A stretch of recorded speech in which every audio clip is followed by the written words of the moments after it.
At last, I am free from this burden. From this day forward, my parents will live with me in my home. My husband, Scott, had our family home demolished after my parents passed away. He stood before the empty lot and suddenly declared, "Hurry up and bring the inheritance to our house." When I arrived, I was stunned. "What are you talking about? Have you gone mad?" I asked. His words made me laugh. A cold, bitter sound. I finally understood what was happening. "Don't you understand?" Scott and my in-laws stared at me, their faces masks of confusion. It was then that I revealed the truth. My name is Emma Jackson. I was born the eldest daughter to parents who worked office jobs. I have one brother, and we were a very ordinary family. I married Scott at the age of 30, and we had 2 children. Juggling work and raising them, I suddenly found myself at 52. My son Eric and my daughter Judy had grown into adults, each living independently and starting their own careers. Now was the time to finally relax with my husband. It was an ordinary life, but I was happy. I thought I would continue to grow old just like this, but my simple life changed on a cold winter's day. My father was in a car accident and died suddenly. He was only 68 at the time. Our whole family was devastated by grief, especially my mother, who sank into a depression so deep she could barely even eat. "Mom, Mom, I know it's hard, but you have to eat something," I pleaded. "I know, but I just have no appetite. It feels like something is lodged in my chest," she would reply. My brother and I thought she was simply emotionally distraught, and we watched over her for a while. However, she lost weight rapidly in just 3 weeks. Worried, I took her to the hospital. The doctor's diagnosis was a shock: cancer. It was advanced, and surgery was not an option. She had about a year to live. I had never really had the chance to take care of my parents. Just when I thought I had lost my father, my mother was now facing this illness. I was even more devastated than when my father had passed, but I couldn't allow myself to grieve forever. My brother lived far away and couldn't help. The responsibility of caring for my mother fell to me. I told Scott I wanted to live with my mother. I couldn't leave her alone, emotionally or physically, during her illness. But Scott's reaction surprised me. "We just dealt with your father's funeral, and now I have to get dragged into your family's problems again," he said with a sigh, clearly irritated. "You don't have to talk like that. Can't you just take her to the hospital and bring her back? Do we really have to live with her?" "I think she might get lonely," I said. "If that's not possible, maybe I could just live at my family's home for a while," I suggested. Scott was indignant. "And who's going to cook my meals while you're gone?" "I'll come and cook, of course," I answered. "What about the cleaning? The laundry?" he demanded. I fell silent. I intended to do what I could, but I wouldn't be able to do everything as I had before. Facing that reality hurt. If someone had called me selfish for wanting to care for my mother, I couldn't have argued. I'm sure my mother, ever considerate, would say she was fine, but I truly wanted to do something for my parents. "Fine, but I'm not helping with anything. You understand?" Scott said, reluctantly, in the face of my silence. His attitude was arrogant, but he had finally agreed. "I'm sorry and thank you," I said. Though I thought he was being awful, he had accepted my wish. I suppressed my urge to argue and thanked him. Despite the issues, Scott and I began living with my mother in my family's home. We had originally been living in a house provided by Scott's employer. Scott was an only child, and since his father very much wanted us to live together, we weren't planning on buying our own home. One day, we would move in with Scott's parents. Living in the company house was more convenient for work, and the rent was about $11,000 a month, which wasn't a huge burden. But now that we had moved to my family home, we no longer had to pay that, and we had more space. I think living together wasn't so bad for Scott. True to his word, Scott didn't lift a finger to help, but I was happy to be able to live with my mother. She seemed energetic, but she often felt weak and spent much of the day lying down. I prepared her meals, fed her, and managed her medication. It would have been impossible for her to do all of that alone. I'm so sorry, Emma. Thank you. It's such a help having you here with me. I should thank Scott too, my mother would often say, expressing her gratitude. She was unaware of the harsh words Scott had spoken about living together, so she felt thankful to him. One evening, after my mother had gone to bed and Scott was home, I brought up the subject of my mother's treatment as I served dinner. Scott shot me an irritated look and said, I don't know what you want me to say. I already told you I wasn't going to get involved, refusing to even listen. I needed someone to confide in, someone to talk to. All I wanted was for Scott to listen. Even after 2 months, then 3, Scott's attitude didn't change. He constantly complained about our life together, acting as if he were doing me a great favor, and his behavior became more unbearable by the day. But I couldn't say anything against it. Between my worries for my mother and my efforts to manage Scott, I was becoming more and more stressed. After about 2 years, my mother's condition worsened rapidly, and she was hospitalized. 5 days later, she passed away. Even though I was mentally prepared, I was devastated. My brother's family and my children came immediately and helped a great deal. But in those moments, you truly want your spouse by your side. However, Scott was in a corner, laughing and chatting with his parents, taking no part in the funeral preparations. My brother took the lead in organizing, and somehow we managed to get everything ready for the service. But Scott, who should have been sitting in the family section, was at the very back with the other relatives. Scott, I'd like you to sit in the family section, I said. He replied, No, I'm fine here. I'm not a blood relative, after all. But you're my husband, I countered. Then his mother interjected. He may be your husband, but he isn't your mother's child.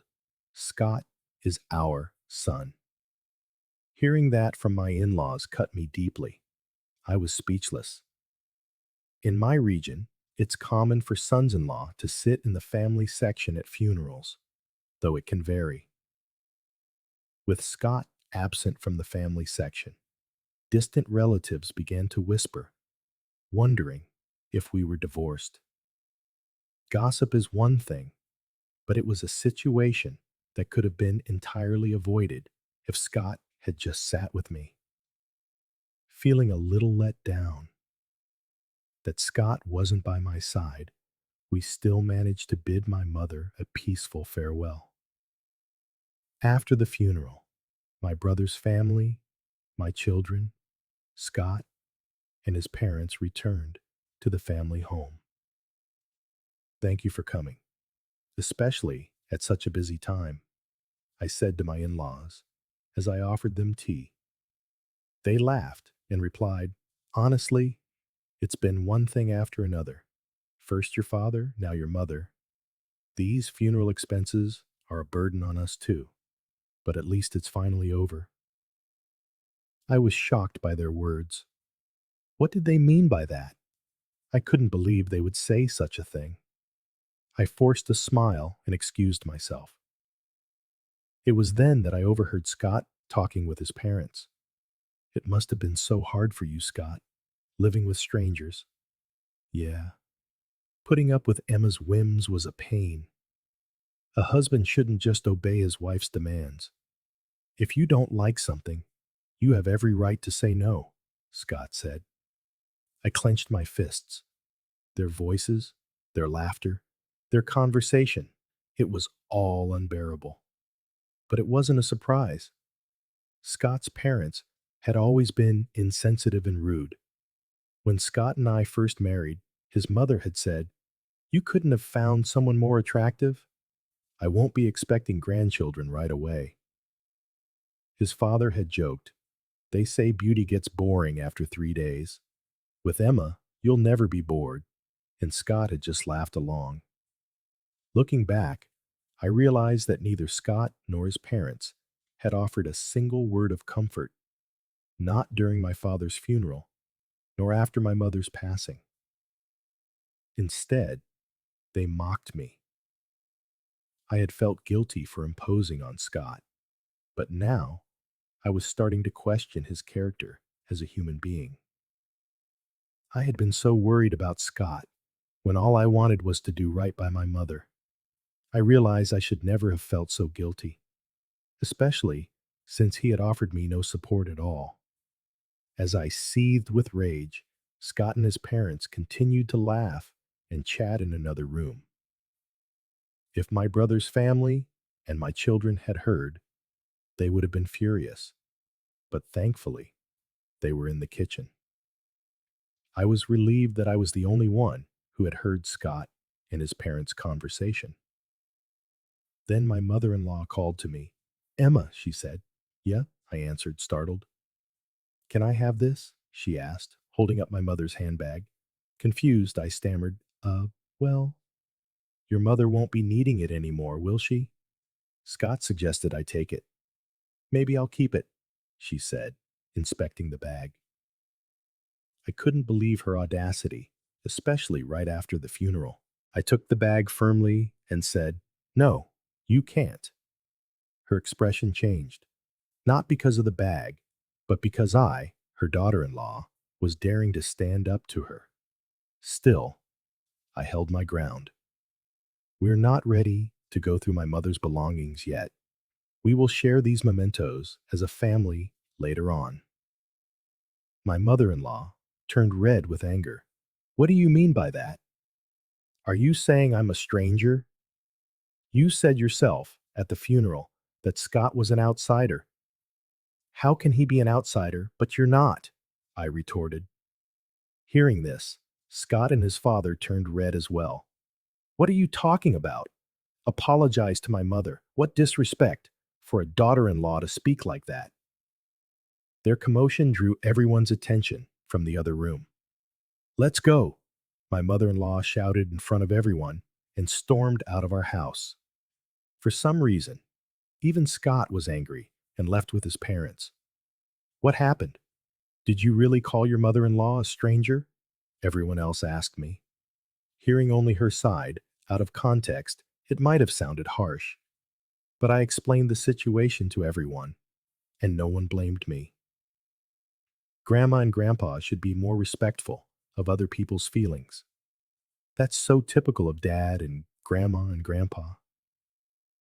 My children took my side, but I still couldn't forgive those three. From that day on, Scott didn't come home for a while, and I didn't try to contact him either. I didn't feel I should be the one to apologize first, and I didn't know if I could forgive him, even if he asked. But I knew this couldn't go on forever. One day, Scott returned. "Welcome back," I greeted him, suppressing the anger that simmered at the sight of him. "It's been hard, hasn't it?" The abrupt words were a clumsy attempt to show concern, and I was taken aback. "Take the kids and go on a trip. A change of scenery will do you good," he said, handing me some travel vouchers. I was speechless. Instead, tears began to stream down my cheeks. It might have been our children's idea, but I was moved that Scott had agreed. I immediately contacted the kids to plan the trip. Really? Dad suggested that? That's surprising, isn't it? My children were amazed at my proposal. Apparently, it really was a gift from Scott. Maybe Dad feels guilty about what happened, I said with a laugh. I gratefully accepted the travel vouchers from Scott. The day of the trip finally arrived. I was excited. I'm heading out then. Yeah, have a good time, he said. I suggested you stay with the kids. I can't stay long. Don't worry about me. I'll just relax at my parents' place. You just have fun. With those words, Scott saw me off. I had a relaxing time in the hot springs with my children. The fatigue of caring for my mother and the sorrow of losing my parents seemed to melt away, if only a little. I stayed for nearly a week, but both my children returned home with bright smiles. That was fun. We should thank Dad for once. True, just this once, but I wonder if he's up to something, Judy joked. Don't say that. Dad was thinking of us in his own way, I laughed. When I returned home, ready to share my memories with Scott and begin our life as a couple again, I was left speechless. What? The house is... I looked around in disbelief. I recognized the place, but the family home that should have stood there was gone. It had simply vanished. Suddenly, Scott appeared, with his parents trailing just behind him. The three of them were smiling at me, while I stood there, utterly dumbfounded. Scott, what's going on? I asked. With that same unsettling smile, Scott said, I've finally gotten rid of that burden. From now on, my parents will be living with me in my house. What are you talking about? I retorted, trying to keep my voice steady. Have you lost your mind? Your family home has been demolished. Now hurry up and bring the inheritance here. Everything you inherited now belongs to Scott. It was then I understood. The house's disappearance was Scott's doing, and this was all about some inheritance. The betrayal was a physical blow. As I thought about the future on my way back, an indescribable sadness and anger washed over me. But destroying the house wouldn't go the way Scott imagined. I wouldn't let it. Seeing their smug, smiling faces, I started to laugh. My laughter left Scott and his father perplexed. Why are you laughing? What a strange woman.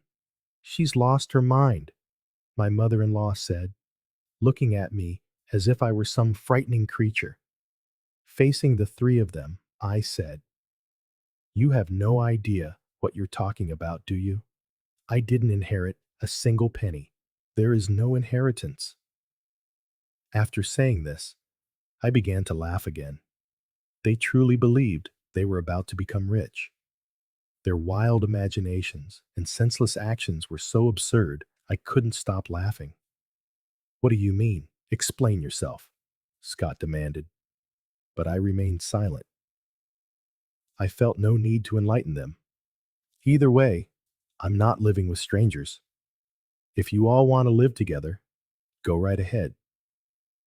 I ignored Scott's question and flatly rejected his suggestion. My mother-in-law became furious. You helped with chores at your parents' house, but you can't do ours. You're aware of the situation, aren't you? I thought you agreed to live together, she shouted. I said I didn't want to live together. Have you forgotten that you chose to live here specifically to avoid housework? I refuted her point by point. Besides, to demolish the family home just like that, there are some things you just don't do, I yelled before turning to leave. Behind me, I heard Scott's voice. Where are you going? But I didn't look back. Right now, I had to find a place to sleep for the night. and I had no desire to see Scott's face ever again. I immediately consulted a lawyer. Demolishing a house couldn't be that easy. The house was still in my mother's name. As I wondered which company could have done such a thing, an unbelievable truth came to light. Scott and his father had demolished the house themselves. His father, who worked in demolition, had called in favors from his contacts and rented heavy machinery. It had all been meticulously planned. On top of that, he had even given me travel vouchers to get me out of the way. Tears streamed down my face as I realized how completely I had been duped. The frustration was unbearable. Is there any way to punish those three? I explained my situation through my tears. The lawyer smiled gently. Scott illegally demolished a house in your mother's name. He can be charged with destruction of property and held liable for damages. We'll start by demanding a formal apology from Scott and his parents. I nodded, and the lawyer quickly took the necessary steps. A few days later, Scott called me, furious about the legal notice he had received. "What is this registered letter?" he yelled. "Oh, you got it? You destroyed my precious home, so of course you have to pay for it," I replied calmly. "Pay for it? We were supposed to move in with my parents. I tore down a house no one was going to live in. You should be thanking me, not demanding compensation. Now, bring the inheritance and come home," he said arrogantly. "Thank you for tearing down my house. Don't make me laugh." "And what inheritance? That's not even settled yet," I screamed back.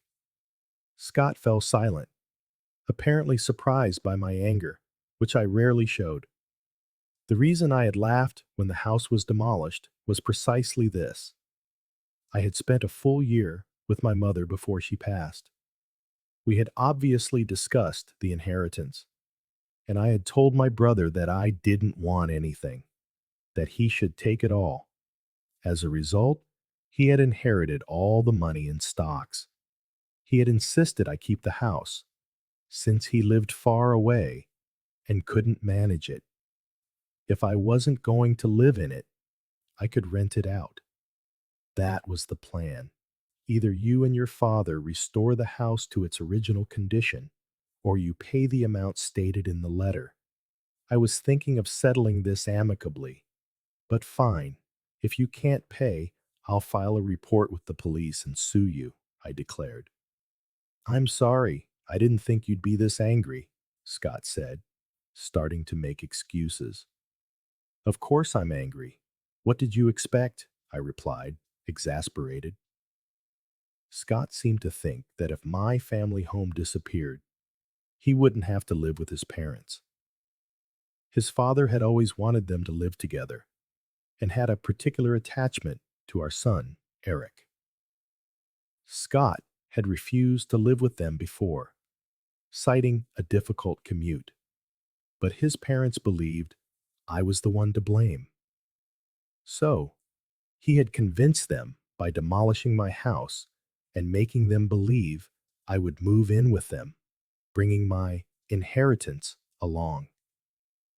But hearing this, I couldn't forgive him. "Please, just give me some time. I didn't mean any harm. My father is sorry too." "If he's really sorry, then accept the settlement," I said, and hung up the phone. Scott kept calling and sending messages to apologize. I knew my childhood home could never be restored, but this was the only way to deal with my unbearable feelings. My brother's family and my children were all aware of the situation. Although my brother must have been furious that our home was demolished without his consent, he said, "I won't interfere, but I'll help you however I can. Do what you think is best, Emma." They all condemned Scott's actions and supported me. A month passed with no compensation or alimony payment from Scott. During that time, there was no contact from him at all. I couldn't stay at my daughter Judy's place forever. I wanted to get the money as soon as possible, if only to establish a foundation to live on. But contrary to my wishes, something unbelievable happened. It was Judy who showed it to me. "This apron looks a lot like Grandma's," she said, pointing to her smartphone screen. I was shocked when I saw it. It was a listing on a marketplace app. The apron Judy mentioned, so similar to my mother's, was one of a kind. I had made it for her myself. "What? That is Grandma's apron.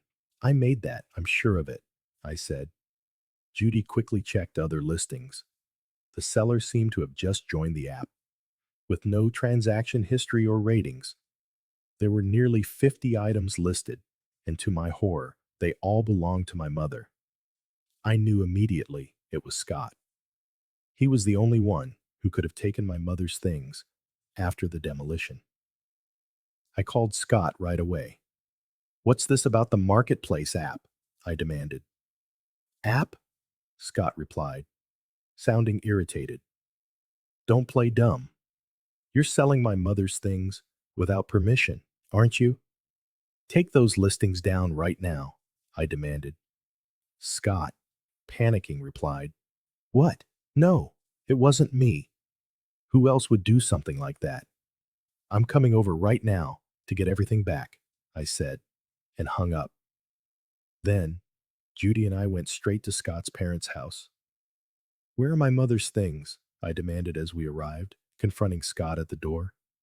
"I don't know anything," he stammered.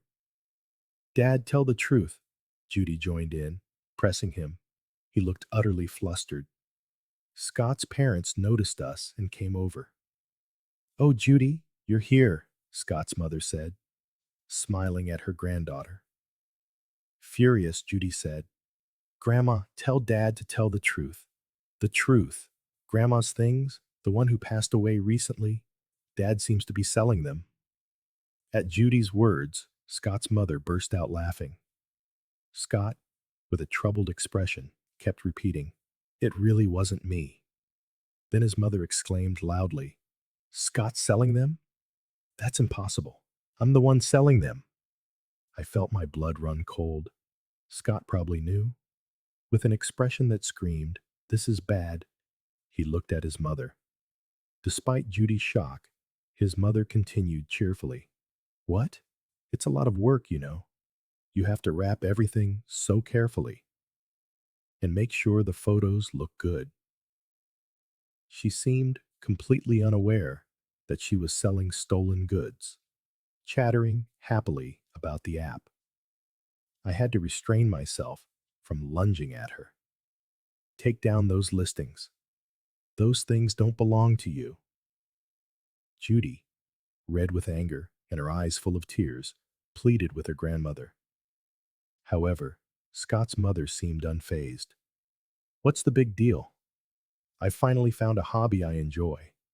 I use what I can and sell the rest to make a little pocket money.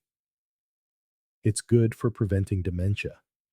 I'm the only grandmother you have left, so Judy wants me to stay healthy and live a long life, right?" she said, without a trace of shame. Pleading with her was useless. There was no sign of remorse. "If talking won't work, then we'll have to take action. Judy, we're leaving." "But it's okay. Let's go," I insisted, pulling Judy out of the house and heading straight for the police station. I hadn't planned to press charges for the house demolition, but theft was another matter entirely. When I explained to the police that my late mother's personal effects were being stolen and sold, they acted immediately, and Scott's mother's account on the app was suspended. The items would no longer be sold. I called Scott on the way back from the station. "I had your mother's account suspended. You knew about it, didn't you? You're an accomplice." "No, I've filed a police report about this. Please cooperate with the investigation." Scott became frantic. "What? But we're family, aren't we?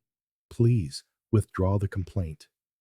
Family, you still haven't paid any compensation for the house or any alimony, and you've shown no sign of remorse. At my outburst, Scott was taken aback. Despite everything, I still had feelings for him, having lived with him for so long. Sighing, I said, I'll wait for the money, but I won't forgive the theft. Return everything. And Scott, your father looked quite ill. Has he seen a doctor? What?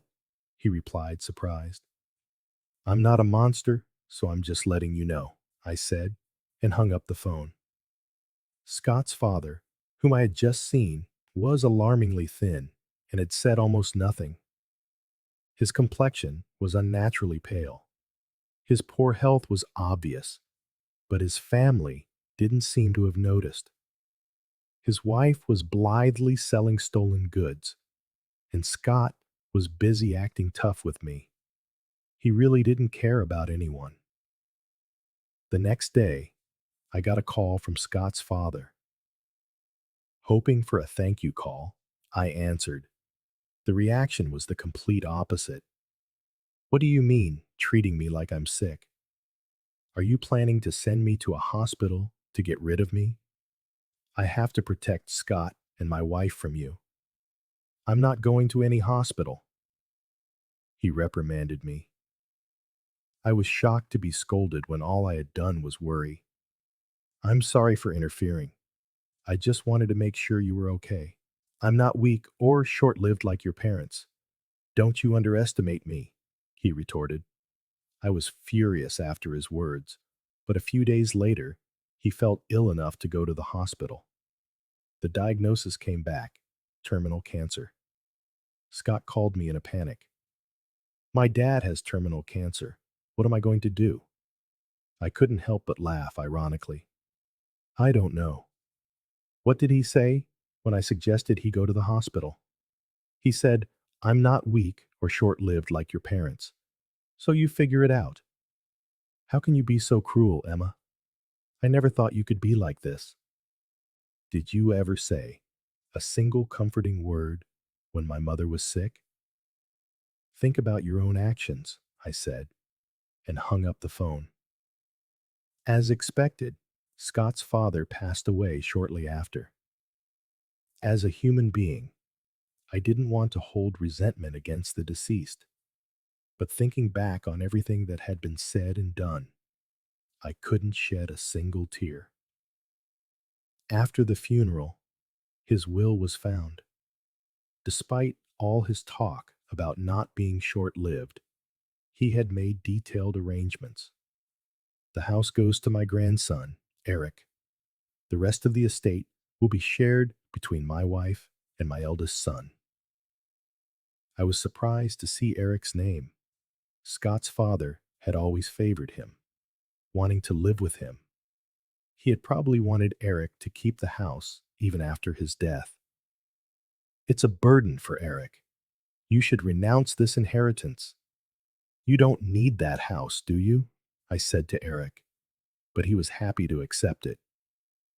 Inheriting the house felt more like a burden than a blessing, largely due to the taxes. Still, if he was happy with it, it wasn't my place to object. As stipulated in the will, the house went to Eric. His grandmother was thrilled and promptly paid the inheritance tax. After all, she'd said, he is our successor.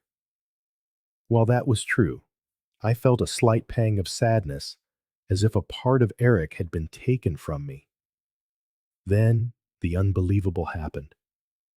Get over here now, Scott barked into the phone, a command that sent me driving straight to his parents' home. When I arrived, Scott and his mother were standing frozen in their front yard, their faces a mask of the same shock I had once worn. The property was swarming with heavy machinery, the logos of demolition companies emblazoned on the sides of massive trucks. Before our very eyes, workers were tearing their house apart. What is going on? It's my house. I can do what I want with it, Eric said, emerging from the chaos with a look of grim satisfaction. Eric, what are you doing? Stop this right now, Scott screamed. Stopping now won't make it livable again, Eric replied, his voice chillingly calm. What have you done? Scott and his mother pleaded, but Eric just laughed, a sound devoid of any humor. Have you forgotten what Grandpa and Dad did to Mom? He said, his smile hardening into a ferocious glare aimed directly at them. Grandma, you were awful to her too, weren't you? Did you ever once apologize? They collapsed to their knees on the lawn as the deafening roar of the machines continued to devour the house. And as I watched the scene unfold, for the first time in years, a sense of profound relief washed over me. In the aftermath, Scott was forced to pay for all the damages and compensation with what was left of his inheritance. The heirlooms and possessions his mother had taken from mine were recovered by Eric and safely returned to me. You can always count on me and Judy, Eric told me later, and I finally let myself weep with tears of relief. Having lost their home and their money, Scott and his mother ended up in company housing. It was the same complex I had left, but now they were the ones returning in disgrace, becoming the subject of endless gossip. I made sure to explain the entire truth to the wife of one of Scott's colleagues, a woman I had always been on good terms with. Scott and his mother were in for a difficult life, but it was a life of their own making. Once Scott retired, they would have to scrape by just to find a new place to live. Sometimes I consider asking my friend how they are, just to have something to say. After everything, I continued living with Judy. Eric got engaged and started planning his wedding. He wanted to build a new house. The land where the old family home once stood was sold for a handsome sum, and I was pleased to see that even that cursed place had served a purpose in the end. Mom, come live with us, Eric offered. His fiancée welcomed me with open arms. I knew I couldn't depend on Judy, who had her own life, forever, so I accepted his offer. I look forward to a life of happiness with my new family, vowing to never become the kind of mother-in-law she had been to me.